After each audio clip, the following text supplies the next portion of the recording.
Meanwhile, new reporting from the Texas Tribune shows THC-related calls to the Texas Poison Control Center tripled after hemp became legal in Texas. But experts say the data doesn't tell the full story. Joining us to talk more about this is Texas Tribune reporter Stephen Smith. Stephen, thank you so much for taking some time to talk to us. Thank you for having me. So let's talk a little bit about this. When we say that the number of calls dramatically increased, that's just stating the facts, right? Right. The yearly average for THC poisoning calls has increased from 900 to over 2,000 a year. So it shows a pretty dramatic increase since hemp has been legalized in 2019. And so when we talk about the data behind that, do we know, besides knowing that these are THC-related poisonings, do we know anything else about perhaps what people were using, what they were taking, what they were doing? So most of these calls seem to be accidental edible ingestion, specifically amongst our youngest. The biggest group of this is children 0 to 5.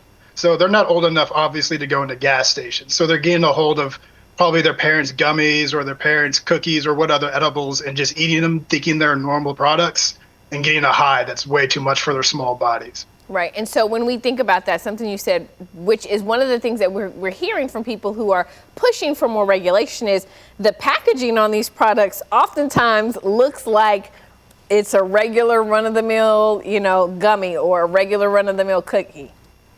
Right. And that's one of the things that a lot of the hemp advocates and people, the hemp retailers, are advocating for, is they want to age gate for 21 years or older for anyone to even enter one of these stores.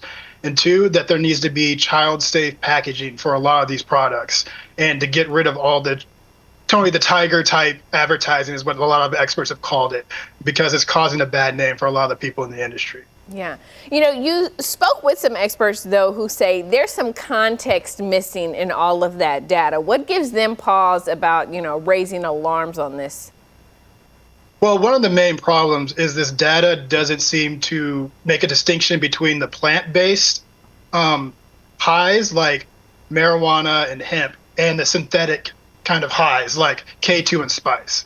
K2 and spice were products that got really popular back in 2014, 2016, and were really dangerous. That had a lot of people overdosing at an alarming rate. It caused death. It caused a lot of overdoses in Austin. And so that data has been kind of skewed by the K2 and spice being included with hemp. But to be fair, we're talking about data from when hemp became legal. So that is after those spikes and those deaths and some of those things that we saw, right?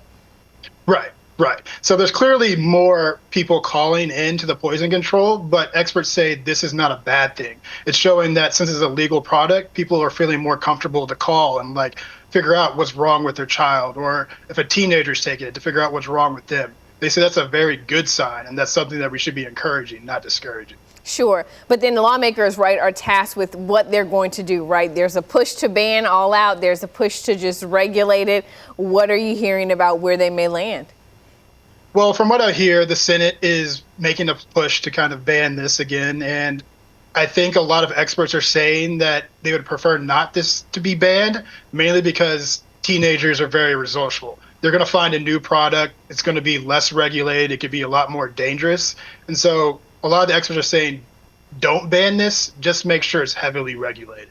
And that's something that we've kind of heard coming out of the House, is that some people are hoping that it gets regulated. All right. Well, just about 29 days. I guess after the end of today, 28 days left for them to figure it out and get it done. Stephen Simpson from the Texas Tribune. You can find his reporting on the Texas Tribune's website. Thank you so much for taking some time out to talk with us. Thank you for having me.